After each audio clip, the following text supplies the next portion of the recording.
we go. Go live. And still says going live. Oh, hey, look at that. We are live. And then,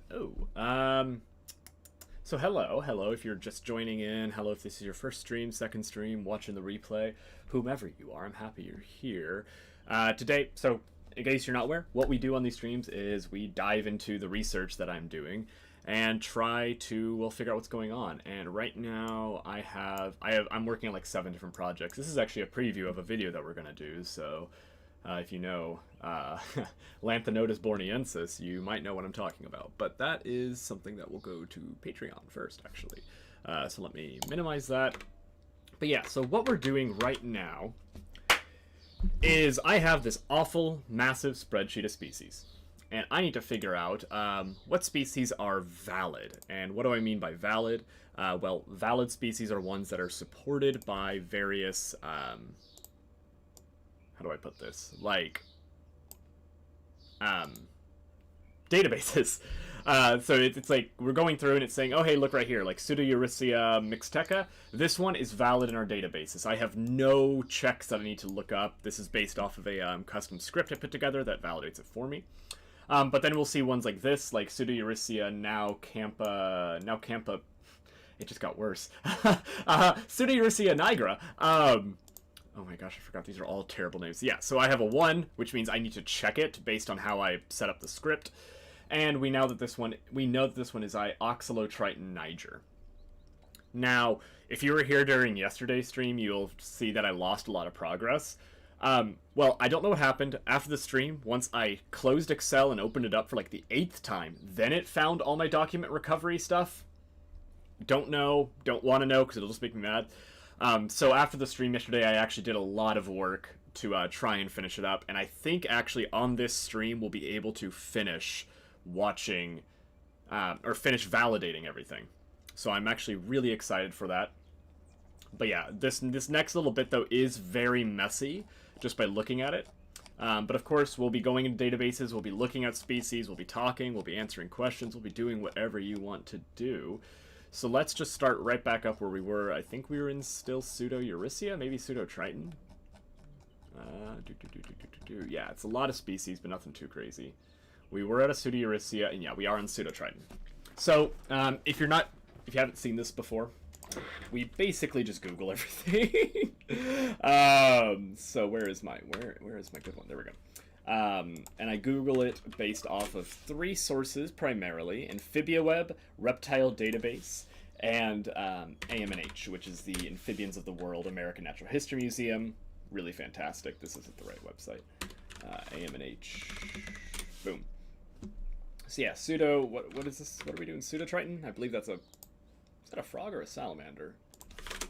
Mud salamander. Right. Okay. So let's see if it'll open up in AmphibiaWeb. I actually got really lucky last time where AmphibiaWeb was actually pulling things up, but I guess we will not be that lucky today. So, Pseudotriton diastictus. Oh wait, is this just a typo? No, it is not. Always. Of course we're starting off with one that's problematic. Oh, is it supposed to be Montanus? I think it might be Montanus. But AmphibiaWeb... Oh no, AmphibiaWeb puts it as Montanus. So this is something that I've been struggling with. Now we can see some pics, finally. Is that some things are listed as subspecies when they should be full species. I'm just going to ask a question in chat. What's your favorite amphibian? Yeah, everyone has a favorite amphibian. Wishful thinking, I guess. But... yeah, so this one might be considered a full species. I will put that in there that, see, diastictus is considered a full species by AMNH. So all I need to do is, well, it's right here, so I can just type it. Diastictus considered full species by AMNH. Whatever. So these reasons, these notes are going to be useful later on whenever I have to build phylogeny of these species. So let me actually also... Is this clean? Oof. I'm going to set up some tea really quick as well. I need a mid-morning Mid-morning? Mid-morning. Caffeine rush, so... But yeah. But yeah, so this is basically what my life has been for the past couple of months. Just going through lots and lots of records and trying to identify everything. Luckily, the steps after this will be more automated. I'm hoping we can actually get to the next steps today, because then I get to play around with fun programs, mainly Super Crunch, which I think just has an awesome name. But now we need to look at Tychoglossus brevifrontalis. So, but yeah, how is your day going? That's always what I like to know. And I think, ooh, oh, it should be a Lopoglossus now. Large-scale lizard, I can see that, But yeah, so, the nice thing is the Google searches are really, really good. They're really well coordinated with Reptile Database, so I really don't have any issues with going straight to Reptile Database, seeing that, hey, Tychoglossus brevifrontalis is what it was in 2016, but now it's a Lopoglossus, thanks to Hernandez Morales. I think Hernandez Morales was also another... They also had something else in this data set. Took the S off by accident. Yeah, what was Hernandez Morales? What was that paper doing? Oh, they did a whole microteid paper. Oh, yeah. Oh, come on. Don't give me all the BS. I just want to do it. But yeah, let's see. Yeah. So they had a bunch of stuff that I guess they added in a few other things. But I need to save this to my reference manager to read later. Zotero is not running. Let me go into herp phylogeny. So Zotero is what I use to manage all of my references.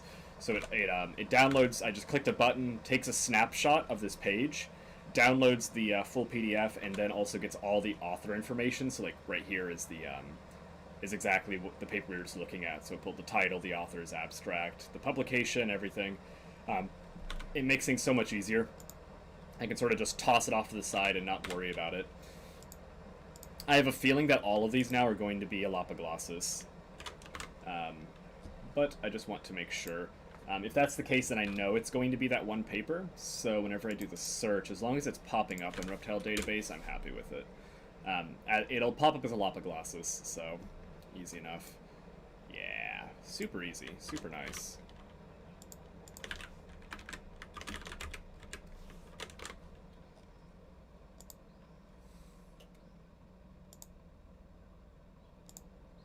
Oh my gosh, I feel like I don't know what to click anymore. Ah, brevifrontalis. So they just collapsed them into one.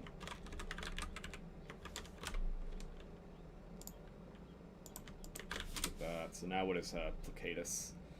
It's its own, which is cool. That's exactly what we want to see. Cool. Okay, yes, now we have some tea. Ah, dang it. Sorry, my tea and coffee station has not been very consistent lately. But yeah, what I'm thinking about doing is having a watch parties, actually. Because I understand that coding and everything is not exactly the most fun. Well, what I realized I actually do is whenever I am coding or doing stuff like this, I'm often watching something on YouTube.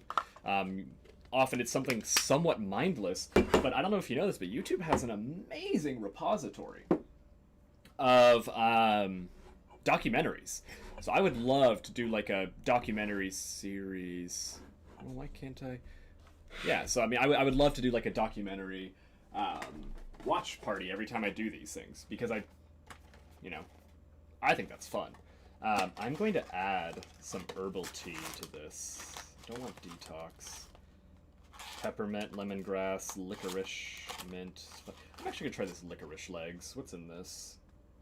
Just licorice and, licorice, fennel, and peppermint. That'll go good with my black tea. But yes, we're about to start looking up, what is it, Tychohyla? So definitely a frog. I know that from the Hyla part, because hylids are frogs, so... Ooh, this will be good. This will be very good. What does this one want me to steep it for? 3 to 5? That is perfect. So we can do this 3 minutes. I actually really got into my loose leaf teas a while back, so I have these sampler packs from tea too. Not sponsored, but I would love for them to.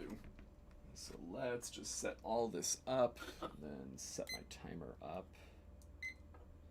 Boom. Yeah, I wish I had a little, I'm in my room so I don't throw out the water, but yeah, this will be fun though. This will be really fun. I might turn on a nature doc though. On a YouTube nature doc, let me specify. Because I think that'll just be more entertaining for y'all, and that's something we can do forever, so. Wow. Okay, let's look it up. Tychahyla. Tychahyla pankoi. Let's do this. Let's see if it pops up here. It does! Atlantahyla pankoi. Interesting. The problem is AmphibiaWeb doesn't always tell me why something is a different spelling or a different name or whatever, so I wish it was better. This one is also Atlantahyla now. And it's wrong everywhere. That's kind of, yeah. Okay, Tychazoon. I actually have no idea what Tychazoon is. Oh, it's a flying gecko. Look at that. Endemic to Asia. This might be an invasive. Yeah. Which, if it's invasive, I remove it from both. So let's see. Thailand. Yeah, it's invasive, so. Remove. Invasive. And actually, there's some pythons here. None of these pythons should be here. Yeah. So. Let's actually just copy this all the way down through pythons. Pythons are not found in Central and South America, so that's how I know they're invasive. And my study, evolutionary history should not be based off of invasive species. Ramphotyphlops, I believe that's an amphibian. Maybe I'm wrong. I thought the Typhlops was an... Oh no, that's a little blind snake. Yeah! Also invasive. It's actually invasive, but that one's worldwide.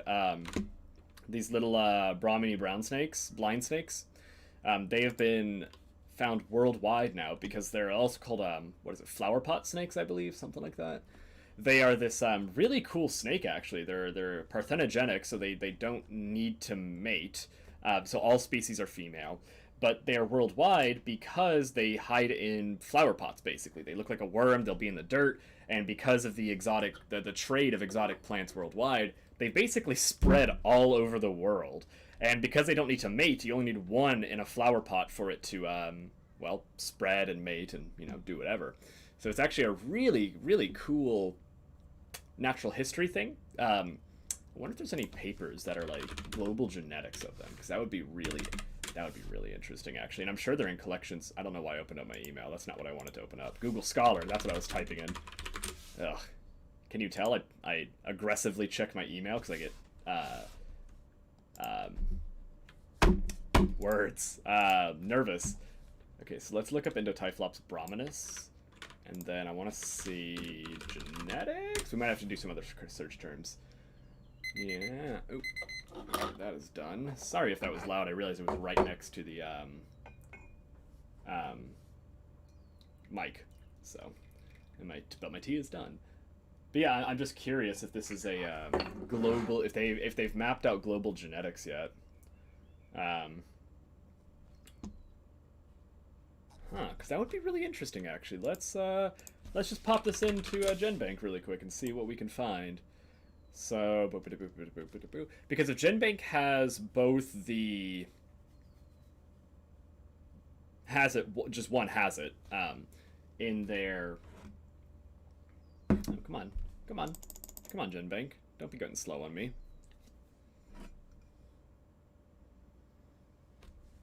Come on. I don't know if it's being slow or if the internet is being slow. Let's try the Wikipedia page. Because my internet does go down every now and then, so it could be that. No, it's just GenBank itself being slow. Yeah.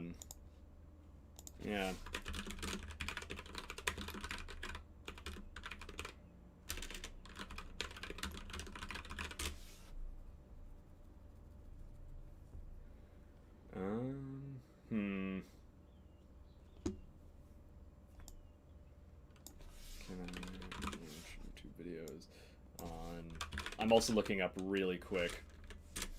I'm almost certain there's no issues.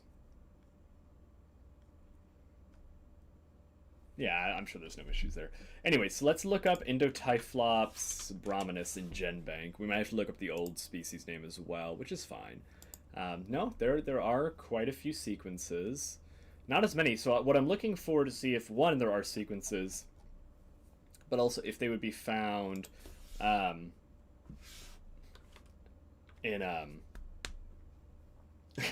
Gosh, my words are gone today. If they would be found in different parts of the world, but with only 200, I kind of doubt it. Oh, yes, this paper was just published this year. So this is in the Seychelles. I've never known how to pronounce that, actually. In my head, it's just seashells, but... Anyways, that's, I'm getting on a rabbit hole, or a Typhlops hole, I guess. But cool, now we're into some Rainids. So actually, last time we were about to do some Lithobates. I did a lot of work yesterday. I've been kind of really behind on this part of the project, and I need to push forward. So I just did some bunch of work. I mined off screen. But let's see. I don't know why I'm doing that. Okay, just go to L's. Just go to L's. So basically, Lithobates and Rhaina are sort of the two genera of the frogs. And I say the two genera because they keep going back and forth. So yesterday, though, I did do the Lithobates. And now I'm very confused. The problem is I can't just... Oh, no, I just don't know my alphabet. So you'll see here that we'll see a big block of red. There we go. All of the Lithobates, all of them in my study, which is encompassing Central and like North America, South America, they're all Rhaina now. They've all been changed to Rhaina. So now we're finally back into Rhaina, which means that they were in the data set. So I didn't exclude all the true frogs, just most of them. Yeah, I'm actually kind of surprised. I was expecting all these data sets to have more overlap, meaning that there would have a lot of Lithobates as well as there a lot of Rhaina in here. So, where is it? Rhaina. So I would have expected all of the ones that were Lithobates to be basically duplicated into Rhaina. So if I had like Lithobates catesbionis, I would also have Rhaina catesbiana. However, I found out that is not the case. So a lot of frogs were just removed from the data set. And that's just because of taxonomic issues. No. Ugh. I don't want to answer my phone. But let's look up Rhaina burnsii and see. We'll see if AmphibiWeb is being kind today. They are not being kind. I don't know. But now this one says Lithobate. No. No! Because I'm almost certain it's not going to be Lithobates. Let's type in Rhaina pipiens. So... yeah. So this is one where they disagree. But it's Rhaina, so this one is likely a subspecies to species. So it's like Rhaina pipiens burnsii is my guess. Genus Lithobates by Frost. So yeah, taxonomic notes.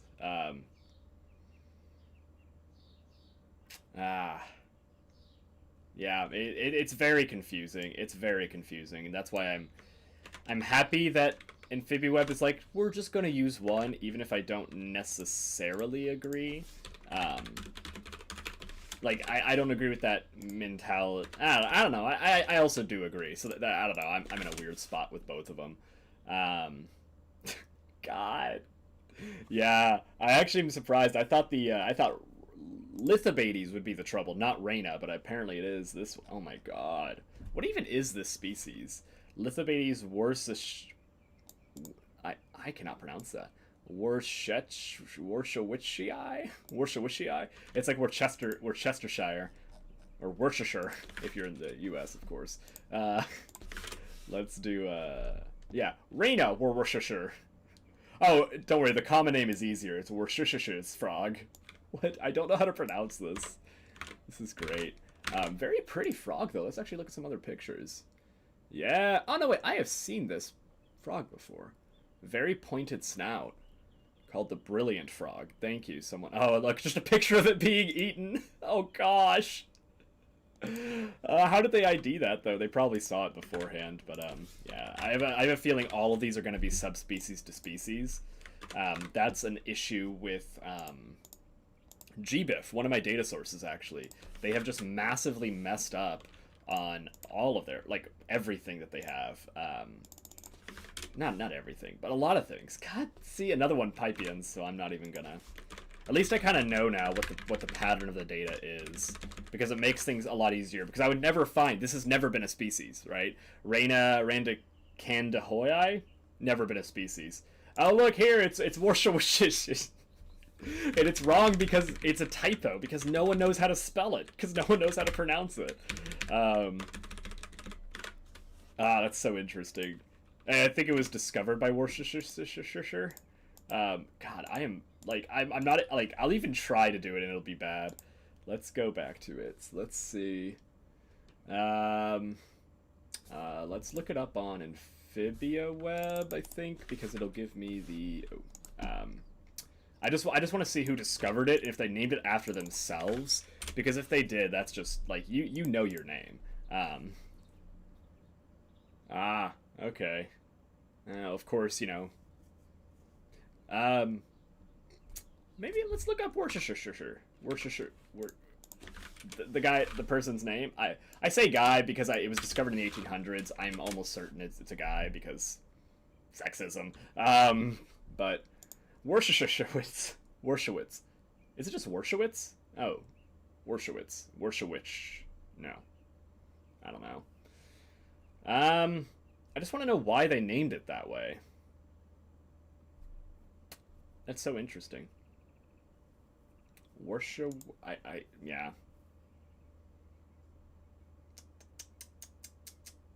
I mean, we just looked at AmphibiaWeb. I don't think they have anything. Interesting. The name has gone through many misspellings, starting with its first describer, Schmidt, in the original description. So the guy who discovered it also misspelled it. Yeah, okay, I don't think I'm gonna find why they named it that way. But jeez. Relictivomer? I'm gonna say this is extinct. Because of that relict. No, it is not. I have never heard of this. Wow.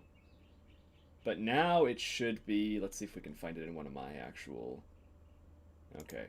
Elasticlice Pierci. Let's look this up in AmphibiaWeb before I do it, because obviously they disagree on occasion.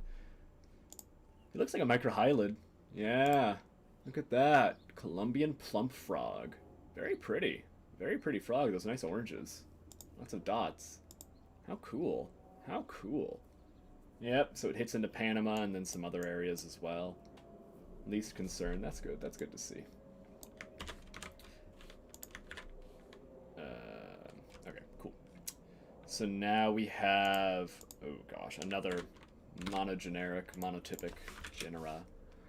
Meaning that there's only one species. This one is extinct. And it's a turkey. What the hell? Oh my god. Remove. Extinct turkey. There's some odd ones that for some reason they were listed as reptilia in their classes on GBIF. This is a GBIF issue. And I don't know why. I really don't know why. That should be class AVs, but whatever. Can I actually find a picture of it maybe? Maybe there's an artist recreation of an extinct turkey. Oh no, just a turkey. I was like, no way. And I was like, oh no, that's just a regular turkey. Fossil stuff is weird. Like, what the hell is this? What is this? Actually, what is this? I have a friend who's like, she's low-key an expert on like fossilized birds, so she would know this stuff like crazy. But I just want to know what that picture relates to, but it's not gonna. Yeah, Hesperornis. What? How weird. On the allbirdsoftheworlds.fandom.com. That's great. Okay, let's focus a bit. Ryama. I don't think I know what Ryama are.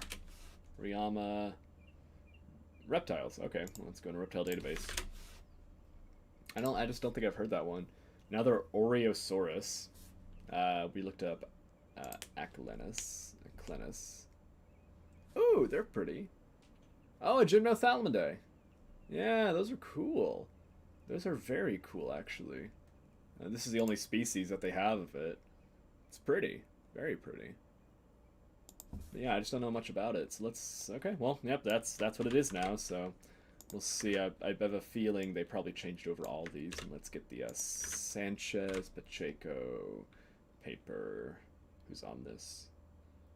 Phylogeny of Ryama. Oh, this looks really interesting, actually. Molecular data sets. The origin of the Sierra Nevada de Santa Marta. Ooh, that's... Okay, that's up my alley.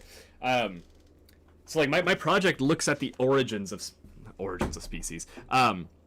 No, that's not right. I was getting Darwinian for a second. But it looks at... I mean, I don't like cladistics. There's a lot wrong with this. But you can still pull good things from it. Cladistics just has some faulty assumptions and it's treated as a religion when it should not be. Even though they're really useful. I just think it needs much better... the culture of it. But... it's the origin of the Sierra Nevada de Santa Marta endemic fauna. Yeah, so that's what the Nevada mountains of Saint Marta. And it's the origin of endemic fauna, and that is so interesting to me. So it's saying, like, why did these species become restricted to only one area? Endemic, you know. One area, or it's only found there, but the origins of it, I'm just looking for a figure. This is something I'll actually have to read later on. A biogeographic figure. Here we go. So yeah, if you look here, what these papers are showing, so this black dot, I can open up in Figure Viewer. This black dot is the Sierra Nevada species of whatever. I already forgot the name or whatever. But it goes from Trinidad and Tobago up into here, into like northern parts of Venezuela. There is one green one. That's actually really interesting that they're so separated. And actually that the Shreveye... Oh, that makes sense, actually. So what it's saying here is that the Shreveye one, this yellow dot, is sister to this Venezuela, the CCO, which makes sense. So these were over here, and then they were moved over, they, you know, migrated, whatever, to Trinidad and Tobago. But these two groups are sister to Acleans, the CCC red dot. So that makes sense, they spread over. Now what's interesting is this green one is sister to all these groups, so they were likely all one group, they split off, but then black is over here, so you'll see this like, it's a very, I don't know how to draw on here, but it's a movement from the northwest over eastwards and slightly southwards. So yeah, I'll have to read why, but that stuff is, this is the stuff that I love, so... and yeah, I saved that paper. But now let's look at the other ones. Oriosaurus, that's what the O meant. And I have a feeling Luctosa has just changed over to Oriosaurus as well. Just knowing the sort of patterns in the data. Yep, Oriosaurus luctuosus. And same publication. So that makes that easy. I need to remember the keyboard shortcut for paste as plain text. I think it's just control right enter. Oh, that doesn't work. Nope. Oh yeah, it is control right enter, just has a little bit of a lag. Okay. Ryama petrarum.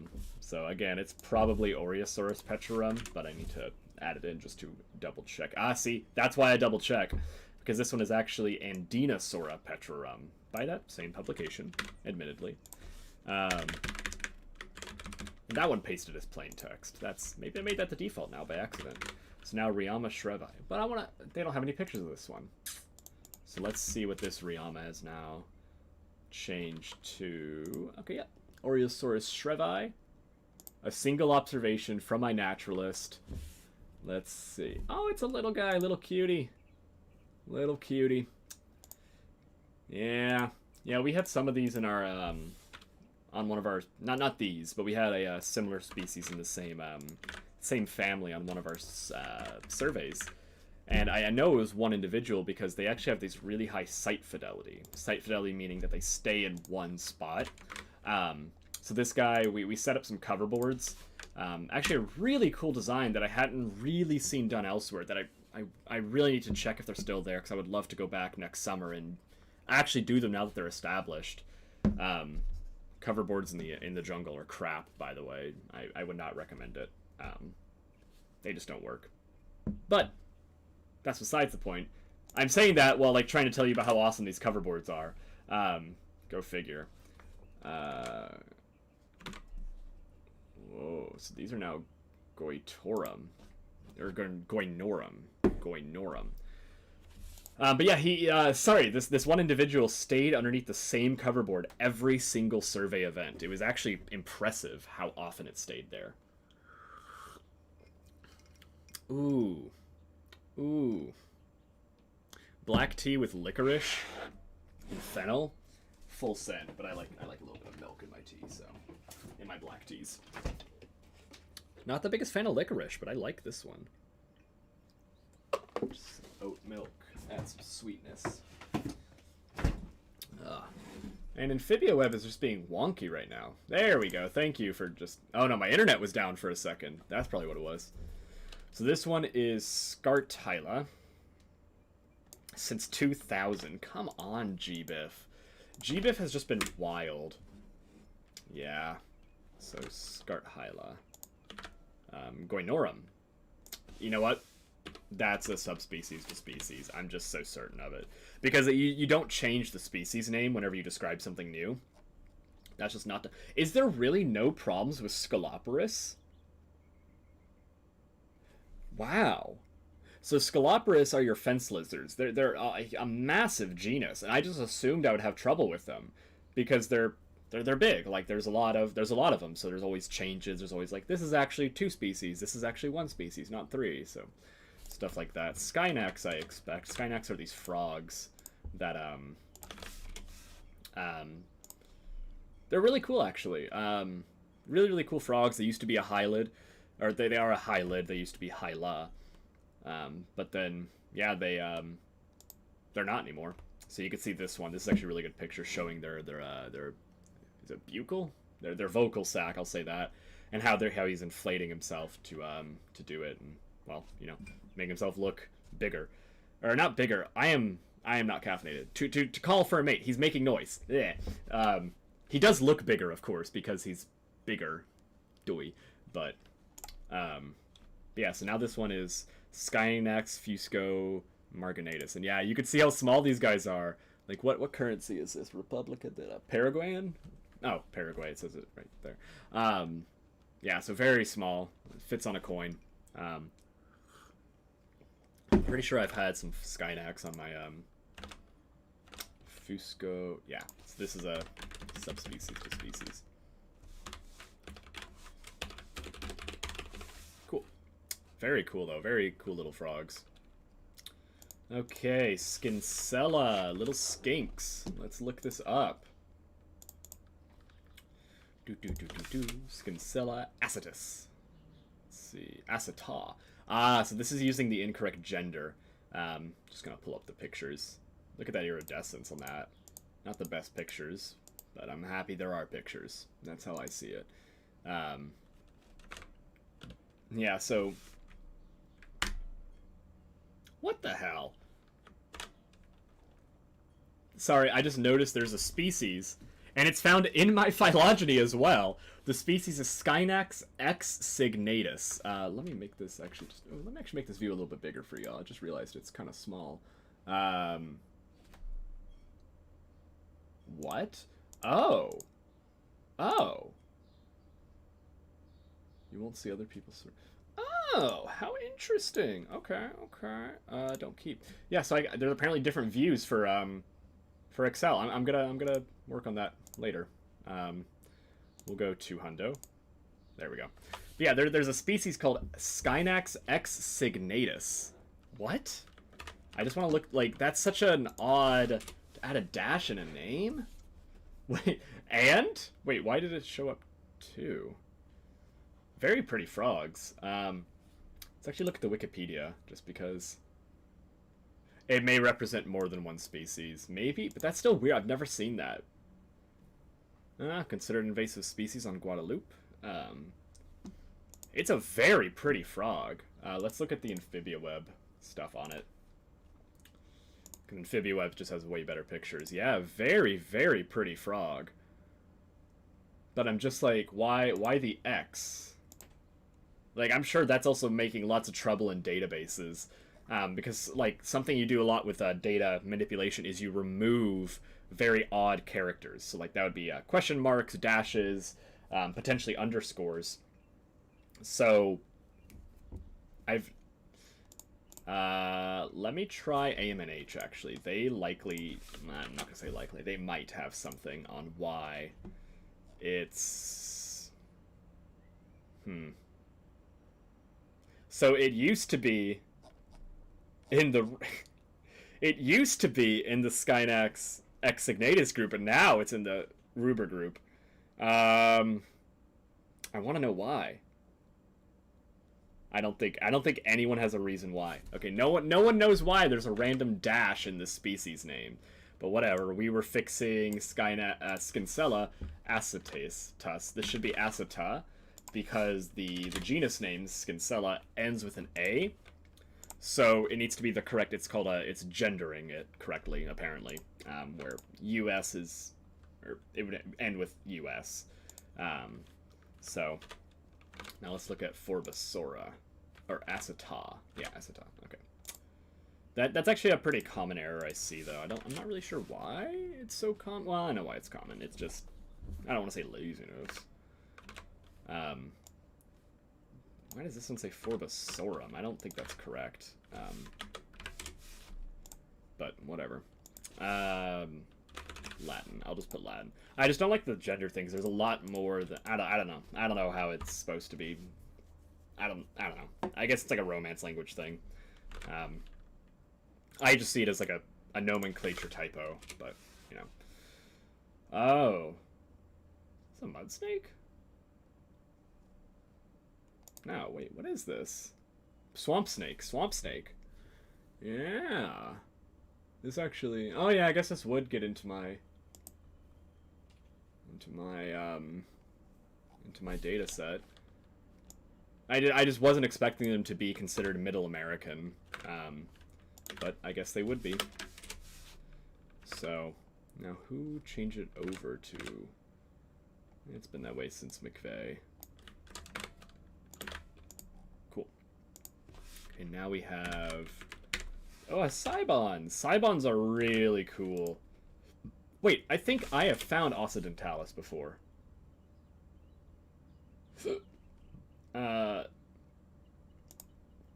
Hold on.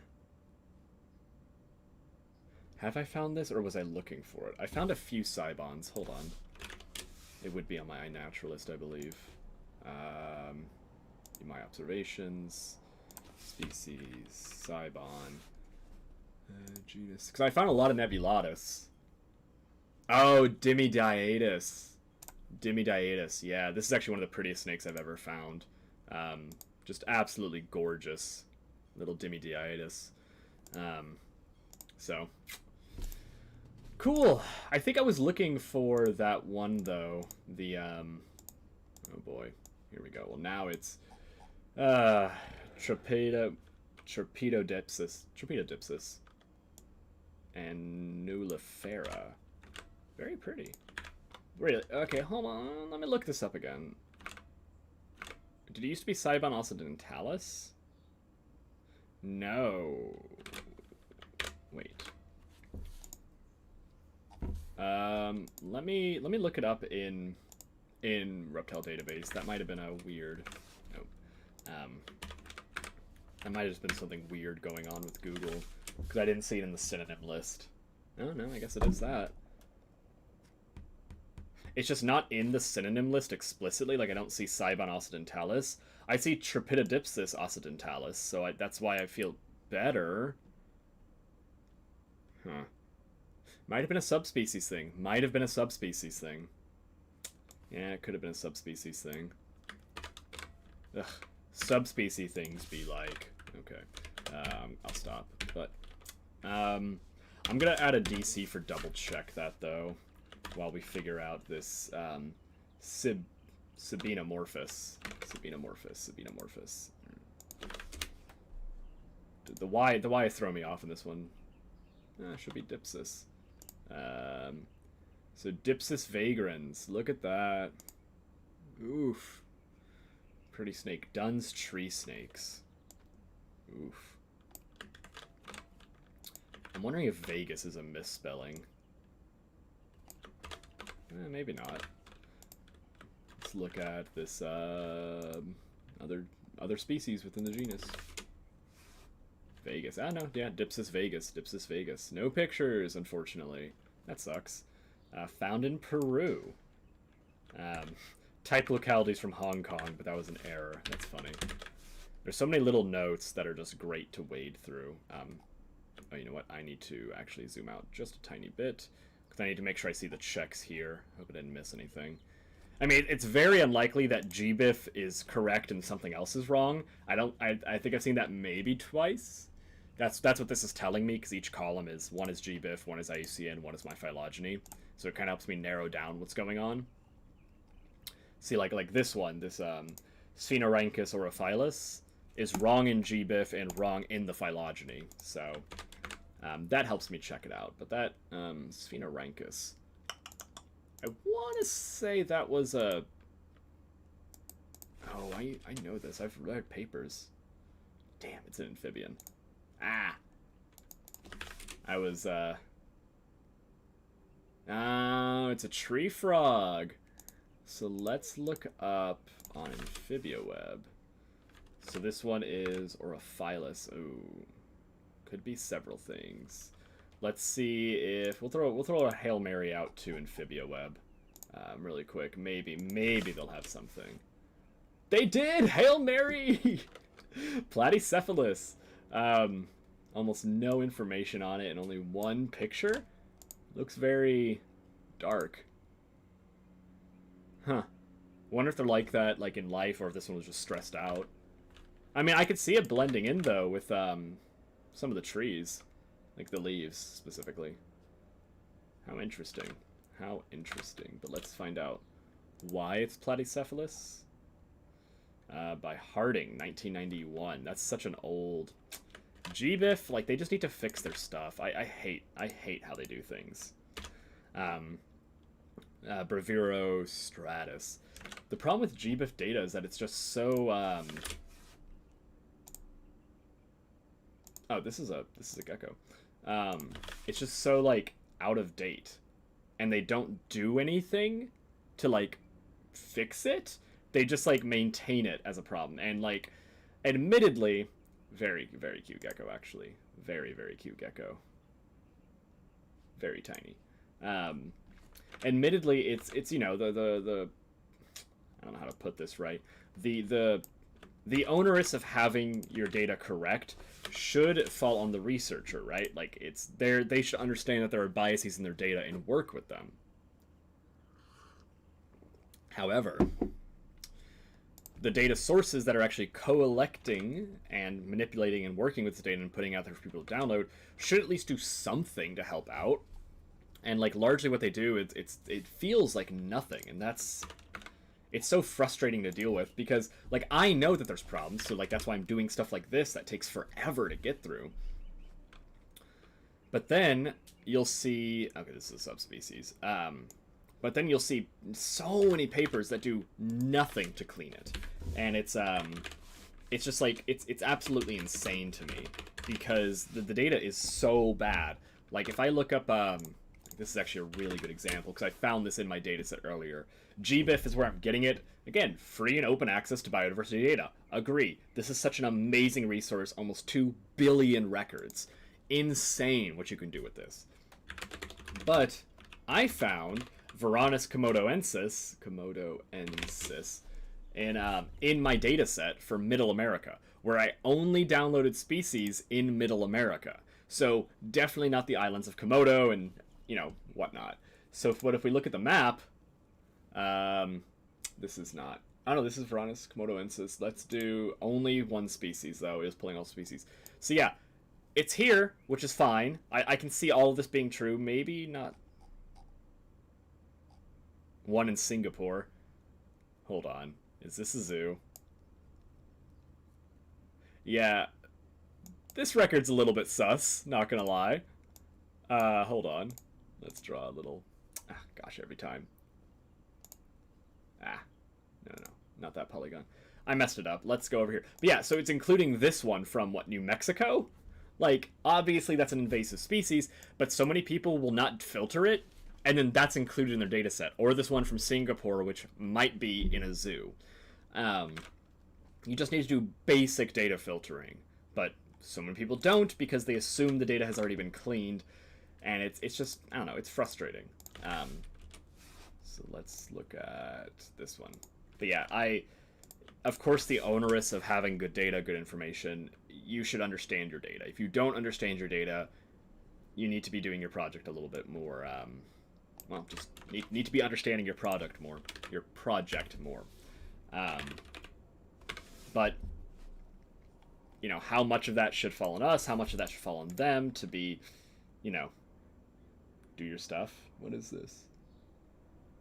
This is a typo. It's missing a T. So Dactylus should be Dactylus. Typo in Argus, that is in here, right? I'm assuming. Yes, it is. Okay, so we're good. What's next? Sphenomorphous. I feel like I've already had this one up before. Oh, it's the Skincella. Yeah. The Skincella aceta that we had earlier. Yeah. Genera change. Cool. Let's see. Ooh, big gap. That's what I like to see. We are getting so close to the end. So we're at row 3971, and I think there's like 4,400 rows, something like that. So we're getting there.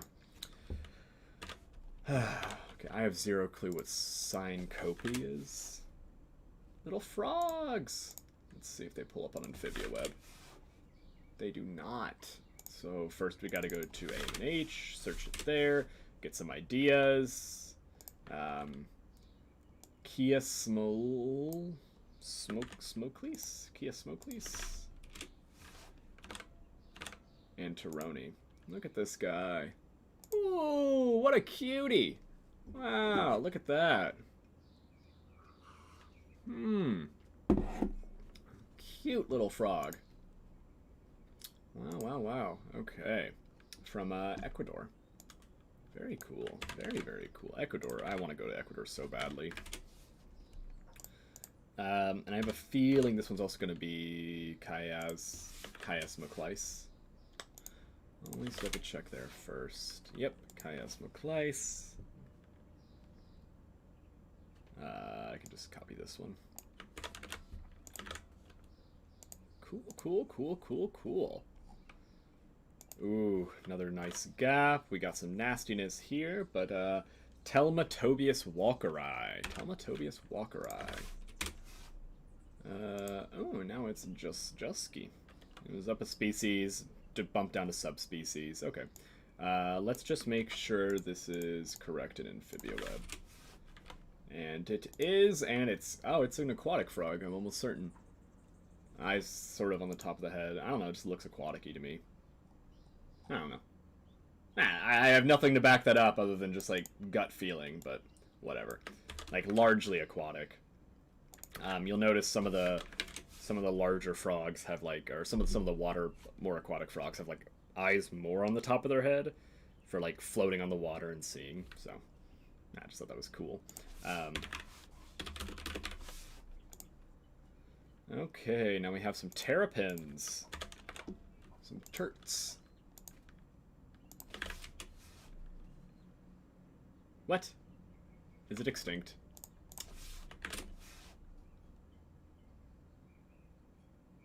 Two results. Okay, we're gonna go into GBIF. Because it's like, why is GBIF saying this is a species? What is this?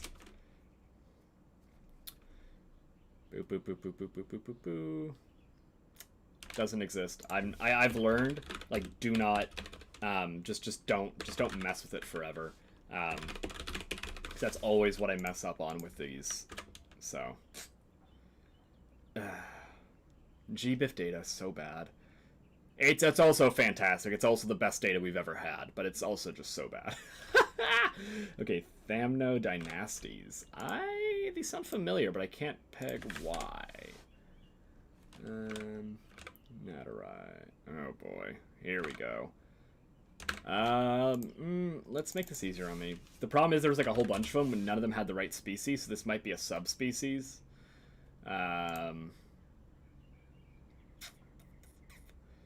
Not according to GBIF, though.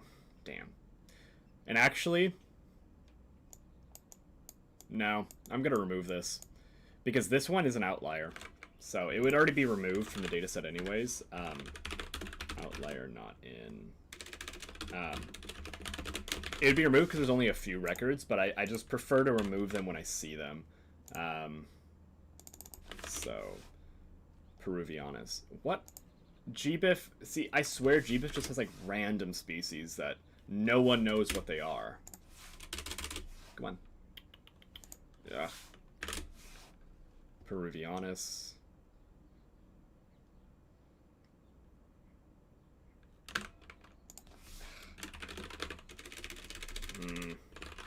Remove.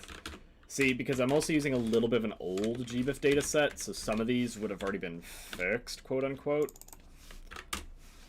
It's kind of what I'm worried about is like if I re-download it, will I just have new wrong ones? So now this one is in here, so Anguistros.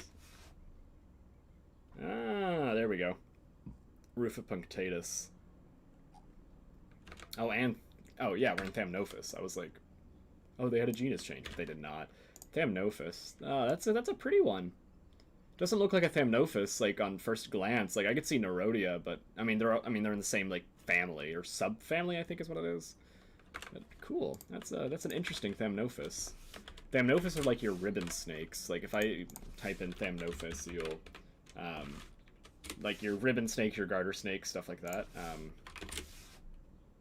So yeah, stuff like this. So that's why when I saw that first one, I was like, what? No way. That doesn't look like the Thamnophis I know.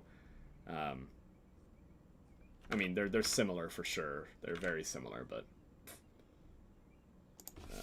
So sub-SP2 species. Okay. Yeah, I mean, I expected Thamnophis to be a little bit mucky, but that's all fine. So... Saratus, and let's look this up on ReptileDB.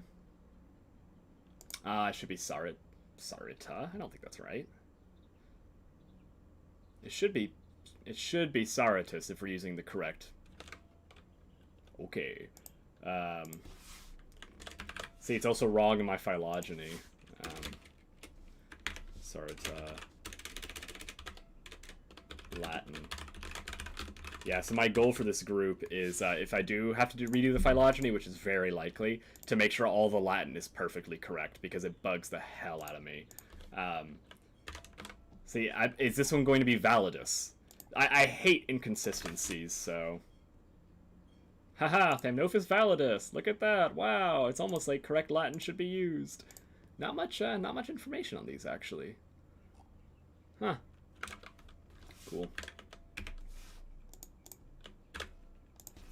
Validus. Cool. Enough for both of these. Latin. I really don't need to do both of these, because I'll remove one, but, you know, just good practice. Calorostris. Trachemus. Calorostris. Calorostris. I know what rostra, and that's like the, you know, nose, but... okay. Another subspecies. That probably should not be it.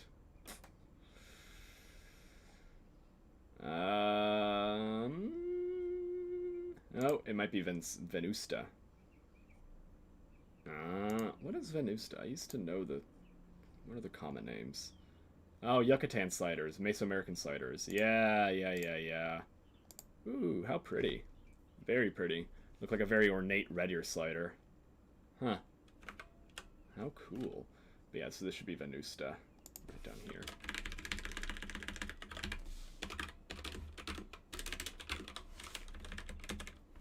Ooh. Trachemus Imoli. Let's see. wonder if it's just a molus. Oh no, Trichomus grayi. Look at that. Oh yeah. Which one is this? Nicaraguan. What the hell? What the hell? Okay, Jicotea negra. I'm okay. Like, but Nicaragua. Schmuckschleidkrote? Man, my Dutch side is like screaming at me right now. But this one is a subspecies to species.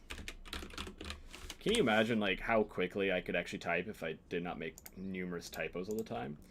Okay, let's look at Trachycephalus. Trachycephalus. This is a frog, isn't it? Trachycephalus sounds... Yep. Oh boy. Okay, Venulosus. Let's look up in GBIF. Let's just Google it as well. Oh, of course they say it's a thing. Yep. Veined tree frog. Yeah, so it should be Typhonius. Yeah, and even, like, see, this is the problem. Like, in PhibiaWeb, you still have the same, like, the wrong thing in your stuff. You need to make this a dynamic HTML tag that just pulls from the species name up here. That's all you need to do. Like, that way you're not having to change it out. It's so stupid how they do things. And it's stupid how they do things, and they're considered, like, the source. Ooh. Interesting.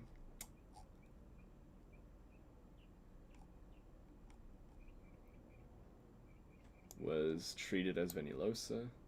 Is this right? Hold on.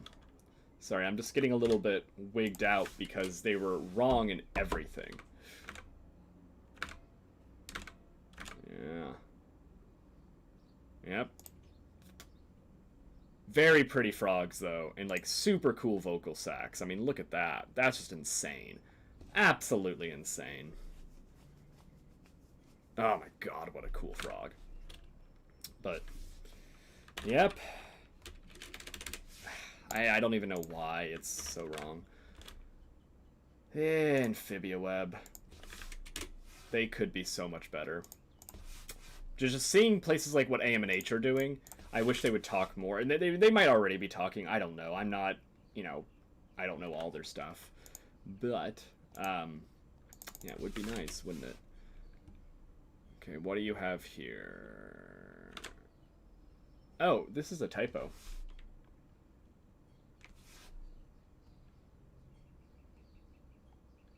It says Trachycephalus instead of cephalus, but I don't see Auratus anywhere. Let me just fix the typo and see where it pops up. Pops up as Ovatus. Let's just do a genus search.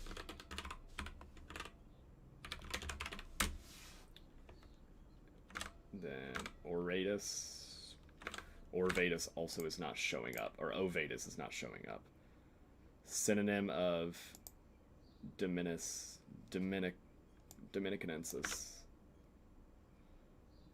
I'd only have one record. Oh, I have this one record. I'll just remove it. There's no point remove. Because I'm not doing the islands. That just adds a whole other level of complexity. So, Trachylostoma macrolepis. Trachylostoma macrolepis. Big-scaled blind snake. Hold on, let's actually search in ReptileDB just to make sure. Yep, Trilopida. Big-scaled blind snake. Yeah, that is very true. It's got big scales, and it's a blind snake. Look at that. How cool. How cool. Huh.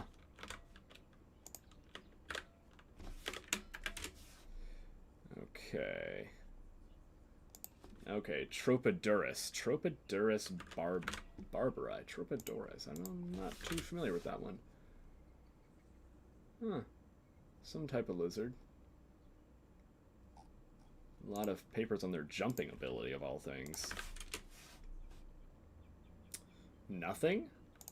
Well, off to GBIF we go. Like, yeah, I just wish GBIF was just a little bit more consistent. See, it's not even in here anymore. Ah. Remove. Not in GBIF. Okay. Tropidurus IKI?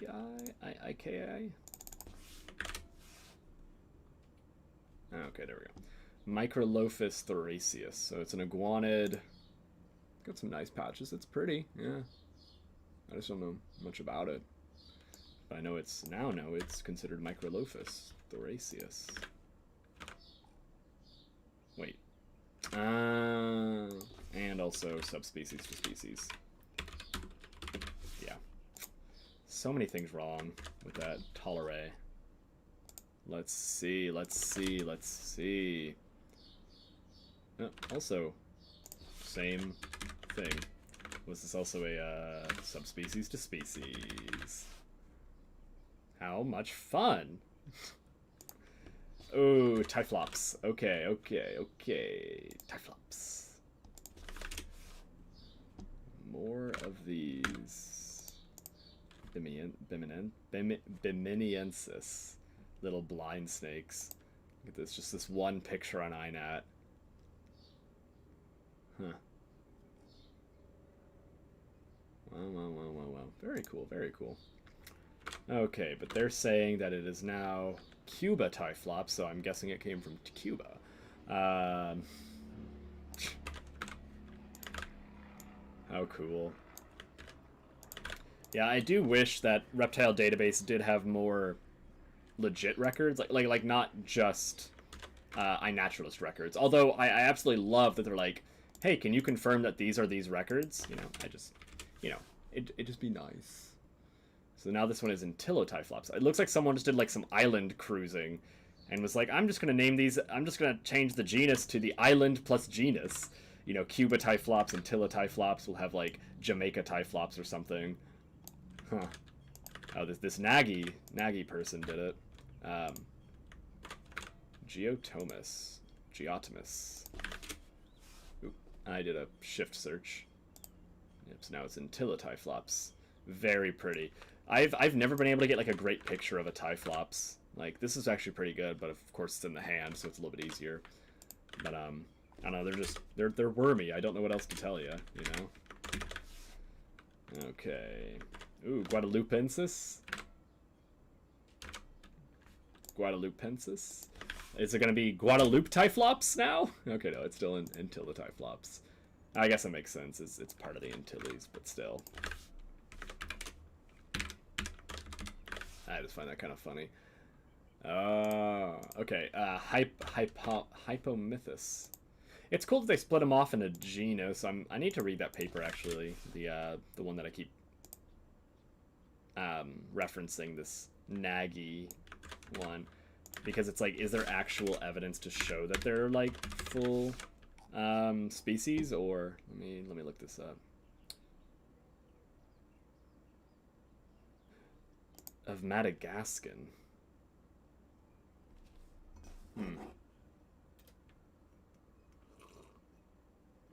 I guess these would be considered invasive, though. All the Typhlops might. Wait, is that right? Wait. What do they mean by that? Typhlops. Endemic to the West Indies. Why are they calling them...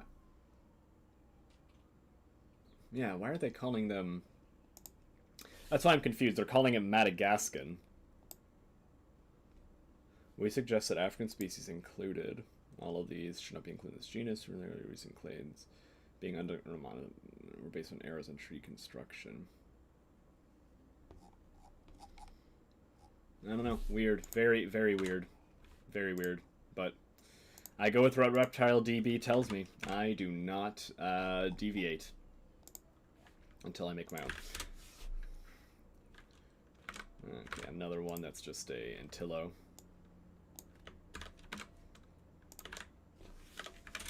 It is what it is, though. I'm sure there's good data. I'm just, I'm just confused why they kept calling them Madagascar, because they're not in Madagascar. Like, I just feel like I'm missing something. Like, I feel like I'm really missing something. So. Like, these are Puerto Rican. And then Naji's over here like, you know what? These guys, they're Madagascan. It might, I'm wondering if it's like they're referring to something continental instead of, you know, in real life or whatever. Maybe not in real life. Maybe that's kind of rude to say, but. Okay, finally something different. Okay. Let's check out Amero Typhlops first. Very pretty. But it used to be Typhlops reticulatus. Yeah. Very pretty, though. Very pretty snake. It's crazy to think that these are snakes, too. I always forget that. And which one changed it over to Amero Typhlops? We'll go with Nagoya. Typhlops richardi. Let's look you up. I also realized kind of early on that I might have had a way to actually check a lot of these species. I realized I might have been able to check some GBIF stuff, but whatever. Okay, Yuma Rufo Punctata. Oof. I'm just gonna do a regular Google search and see if it's popping up. I keep, now it's popping up underneath both. Let's look at Caulosi. Ah, there we go, Rufa punctata. But it's Caulosi based off of what? Because Caulosi here only had a subspecies, not a full species.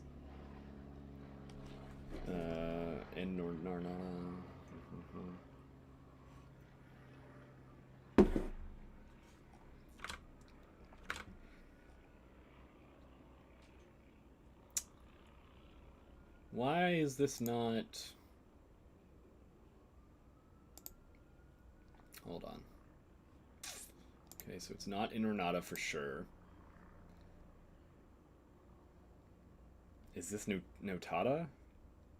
Oh gosh.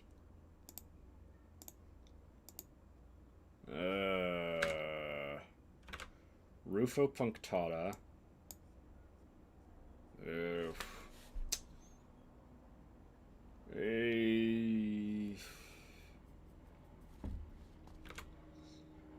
Gosh, this one bothers me.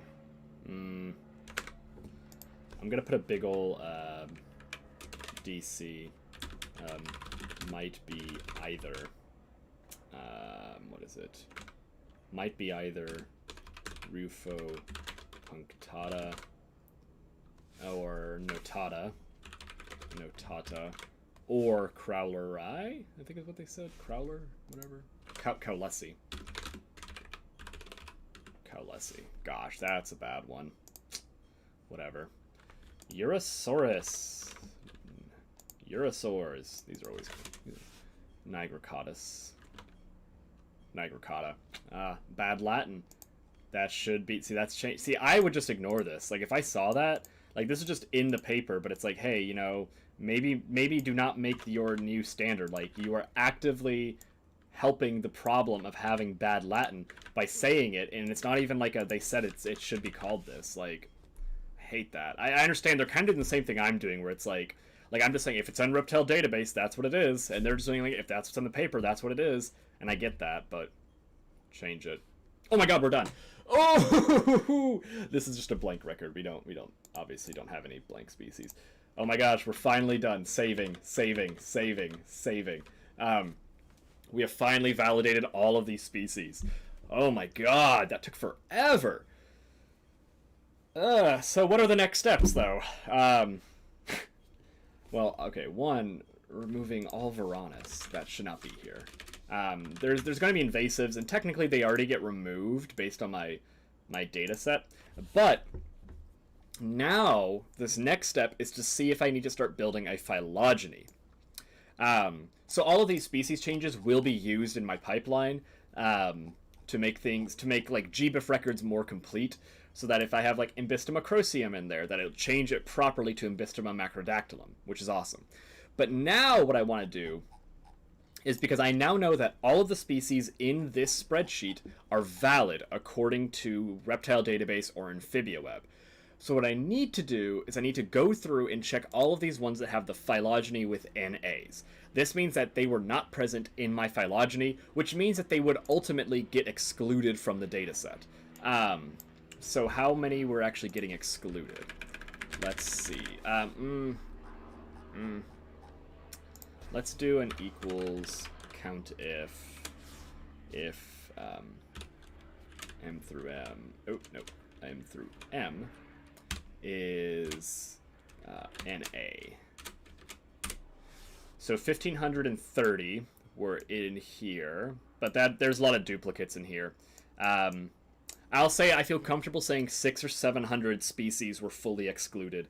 Now, of course, this includes species that would have been excluded for other reasons, like being invasive or whatever, but I at least have a few hundred species that are missing on my phylogeny. And my goal is I have an upwards bounds of having up to 2,100 species that I could use, because those are the noted species that are found there, but I currently am only getting 1,255. I want to make sure I can get at least past 1,500 for no other reason than it's a good number. It's an arbitrary goal, but it's a goal I want to find. So if I can just add in 250 more species, I am golden. Which is nice because a lot of these are missing for not really great reasons. Now, let's say that, like the abronias. Abronias are going to be missing a lot. So let's look up one really quick, because I'll show you what I mean by this. So let's do one. Okay. Okay, here we go. So these abronias are in IUCN. So they will 100% be included, even if GBIF records are bad, which there aren't any GBIF records, so whatever. But let's look up Abronia frosti. And the way I'm going to look that up is through GenBank. GenBank is another database. It is a massive genetic sequence database. So basically, you can type in any species into here, and yep, we have 2 genes. Not much, unfortunately.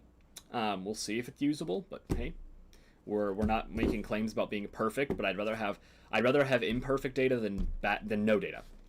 But this is saying that we have a cytochrome B gene and a 12S ribosomal gene for this species, which is awesome. We can actually do this now. Of course, you saw how long it took me to go through and very quickly, admittedly, find 400 mistakes with species names and fix it.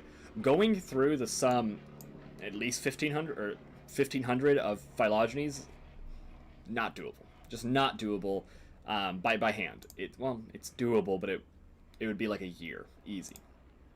So what I instead use is I'll call it a program. It's technically a loose connection of Python scripts, but it's called SuperCrunch.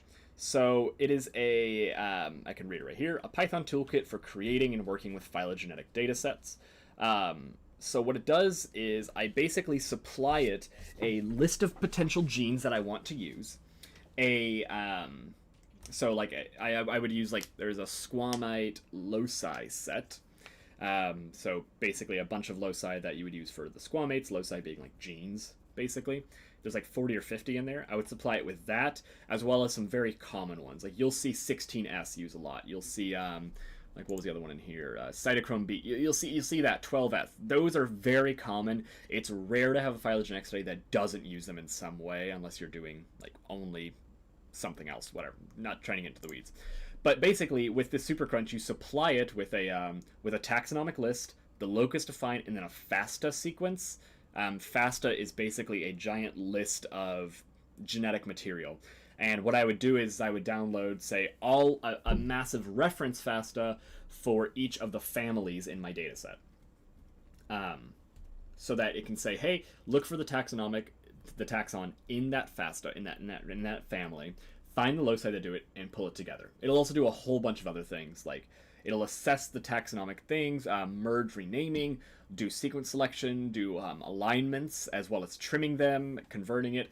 And once I have this pipeline basically outputs a FASTA file, which is, again, that connection of genetic code, but only for the taxon that I'm looking for and the loci that I'm looking for. So then I can plug that directly into a into a phylogenetic software to make a phylogeny. And we're going to be doing this. This is the next step of the project. This is a really big step of the project. This is a really exciting step of the project because new phylogenies are super, super useful, and they get cited a lot. Hey. We'll be doing this once for amphibians, once for reptiles. That is the much, much, much easier way to do this. Maybe I'll start that up tomorrow. We'll see. A lot of this will be getting Super Crunch sort of set up and running it and making sure everything's good. So, but yeah, so what we're actually going to be doing, though, I realized these streams can be kind of boring. I fully acknowledge that. It's me looking at Excel and whatnot. And I realized this yesterday. When I do coding and Excel checking on my own, I am always watching something on YouTube, like a YouTube documentary usually. Which, in case you don't know, I'll pull it up. YouTube has an incredible source of documentaries. So like nature documentary. So like free documentary nature is actually a channel I go to a lot. Like 400,000 subscribers, but they have just a slew of nature documentaries. And they're all like actually perfect length for a stream. I can watch maybe one or two. Jesus. Okay. So what we're going to do is we're going to watch a nature documentary on every stream. And this is just one channel, of course. There's plenty.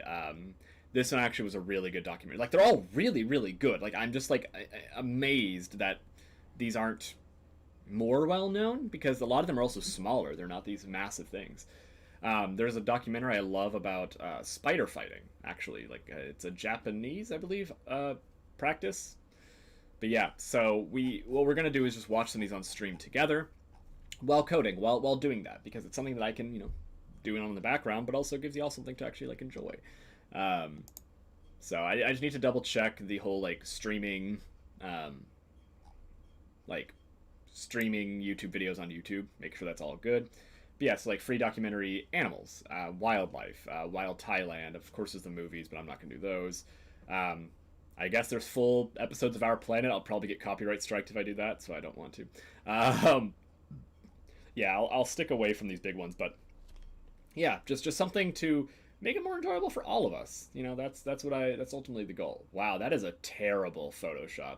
We could also do these awful ones, like this extreme wild animal fights that has like a god awful, like not even a good one, but it has 7 million views. I also just don't like the types of content that's like, we're gonna film animals fighting and put them on YouTube. Like, it's like just for fighting. It's like, nah, there's so much cooler stuff you can do. So yeah, we'll be doing that more. Partially for my enjoyment, partially for y'all's enjoyment. I'll also be reacting, talking about it. We'll try to do documentaries that I at least know a little bit about, or want to know more about. So at least any like herpetological one. There's also some really bad nature documentaries that I know of. Like Race of Life. It's been mostly scrubbed from the internet, but Fabulous Frogs. Well, we're doing that. There's a specific one it was actually from Nat Geo, called Race of Life. God awful. Like, terrible information, poorly filmed. Like, it wasn't even filmed, it was just pure stock footage, which is fine, but they did it bad. Like, it was just, like, not even close. But yeah, we'll be doing this probably starting up tomorrow. So if you want to join, I'll be doing this. I need to figure out the exact times. I'm trying to find what times work best for streaming on YouTube in general. I generally have a lot of time, so just working on making it consistent for y'all to make it easier. But yeah, that's where I'm going to end the stream today, so thank y'all for joining. We'll watch something tomorrow, hopefully. Maybe a little bit later, because I have some stuff in the morning. But yeah, thank y'all. I will see you tomorrow, maybe. Whenever. Toodles.